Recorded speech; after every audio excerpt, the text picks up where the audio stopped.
अस्सलाम वालेकुम नाज़रीन, मैं मोहम्मद खलील जमा आपका खैर मकदम करता हूँ एम के न्यूज़ के खबरनामे में। आइए नजर डालते हैं आज के कुछ खास खबरों पर। रियासत तेलंगाना में गुज़िश्ता 24 घंटों के दौरान कोरोना वायरस के 536 मुस्बत केसेस दर्ज हुए हैं और 3 अफराद की मौत हो गई। उससे रियासत में कोरोना केसेस की कुल तादाद 2,79,135 हो गई है, जबकि हलाकतों की तादाद 1,502 हो गई है। जीएचएमसी के हदूद में 107 केसेस दर्ज हुए हैं। आदिलाबाद में 9, कोत्तागुड़म में 26, जगतियाल में 14, जनगांव में 8, भोपालपल्ली में 7, गदवाल में 3, कामारेड्डी में 6, करीमनगर में 22, खम्मम में 26, आसिफाबाद में 7, महबूबनगर में 11, महबूबाबाद में 8, मंचरियाल में 17, मेदक में 8, मलकाजगिरी में 43, मुलुगु में 9, नागर कर्नूल में 7, नलगुंडे में 19, नारायणपेट में 0, निर्मल में 5, निजामाबाद में 15, पेद्दापल्ली में 15, सिरिसिल्ला में 9, रंगारेड्डी में 41, संगारेड्डी में 19, सिद्दीपेट में 16, सूर्यापेट में 11, विकाराबाद में 5, वनपर्ती में 2, वरंगल रूरल में 6, वरंगल अर्बन में 27, भुवनगिर में 8 केसेस दर्ज हुए हैं। तेलंगाना हाईकोर्ट के चीफ जस्टिस जस्टिस चौहान का तबादला हो गया है और नए चीफ जस्टिस का तकर्रुर अमल में आया है। सुप्रीम कोर्ट कॉलेजियम ने जस्टिस हेमा कोहली को तेलंगाना हाईकोर्ट का चीफ जस्टिस बनाया है।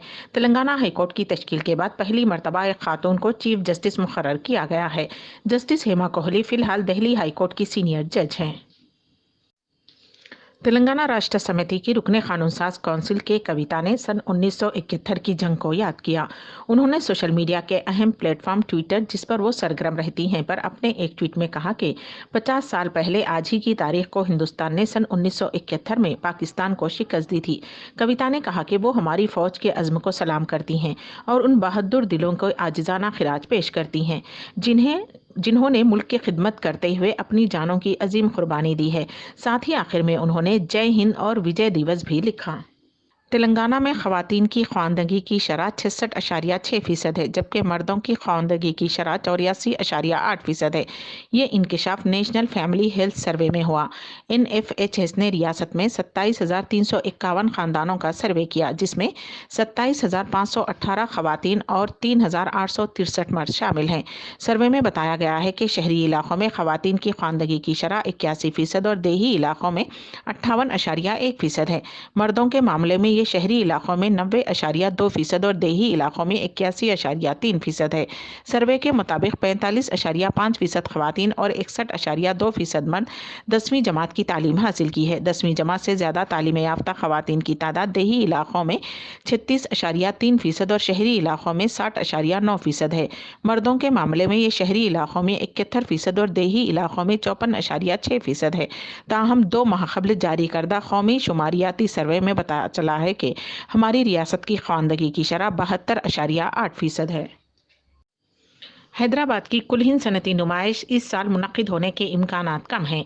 नुमाइश सोसाइटी के अहदेदारों ने बताया कि कोरोना वायरस की वबा के पेश नज़र इस साल नुमाइश को मुलतवी करने का फैसला किया गया है। गुज़िश्ता 8 दहों से हैदराबाद की मसरूफ़ तरीन इलाके नामपल्ली में हर साल कुल हिंद सनती नुमाइश का एहतमाम किया जाता रहा है। ये नुमाइश 1 जनवरी से 15 फरवरी तक जारी रहती है, जिसमें मुल्क के मुख्तलिफ इलाकों के दस्तकार अपनी अशिया की नुमाइश करते हैं। सोसाइटी के जिम्मेदारों ने बताया कि हालात को देखते हुए और हुकूमत की गाइडलाइन के मुताबिक फैसला किया जाएगा। ताहम 1 जनवरी से नुमाइश शुरू नहीं होगी। लेआउट रेगुलराइजेशन स्कीम के खिलाफ सुप्रीम कोर्ट में अर्जी दाखिल की गई है। तेलंगाना के जनगांव से ताल्लुक़ रखने वाले जे सागर राव नामी शख्स ने मफाद आमा की अपनी अर्जी में इल्ज़ाम लगाया कि तेलंगाना में मुनासिब तज्ज़िये के बगैर इस स्कीम पर अमल किया जा रहा है। जस्टिस एल नागेश्वर राव की ज़ेर क़यादत एक सह रुकनी बेंच, जिसने इस मामले की समाअत की और जवाब दाखिल करने की हिदायत देते हुए तेलंगाना को नोटिस जारी की है। दुनिया की सबसे कम कद रखने वाली खातून ज्योति आमगे ने आज अपनी 27वीं सालगिरह मनाई। महाराष्ट्र के नागपुर में 62.8 सेंटीमीटर कद यानी सिर्फ 2 फुट कद रखने वाली ज्योति का शुमार दुनिया की सबसे कम कद रखने वाली खातून में होता है। उसकी हड्डियों में बढ़ने की सलाहियत नहीं है। बताया गया है कि ज्योति का वजन 5 किलो 400 ग्राम है। पैदाइश के वक्त उसका वजन 4 किलो था। गुज़िश्ता 27 साल से उसके वजन में सिर्फ 1-1.5 किलो का इजाफा हुआ है। उसका नाम Guinness book of world record में शामिल हुआ है और उसने कई हॉरर फिल्मों में काम किया है। मगरबी बंगाल में 2021 में होने वाले असम्बली इंतखाबात से कबल तृणमूल कांग्रेस को बड़ा झटका लगा है। ख़यास आराइयों का खात्मा करते हुए साबिक रियासती वजीर शुभेंदु अधिकारी ने असम्बली की रुकनियत से इस्तीफा दे दिया है। खबरों के मुताबिक वो मरकजी वजीर दाखिला अमित शाह की मौजूदगी में बीजेपी में शामिल हो सकते हैं। कल शुभेंदु अधिकारी ने कहा था कि नंदीग्राम की तहरीक आवाम की तहरीक थी, उन्हें ओहदे का लालच नहीं है। उन्होंने कहा कि जो लोग उनकी तनकीद कर रहे हैं, कल वही उनके पीछे घूम रहे थे।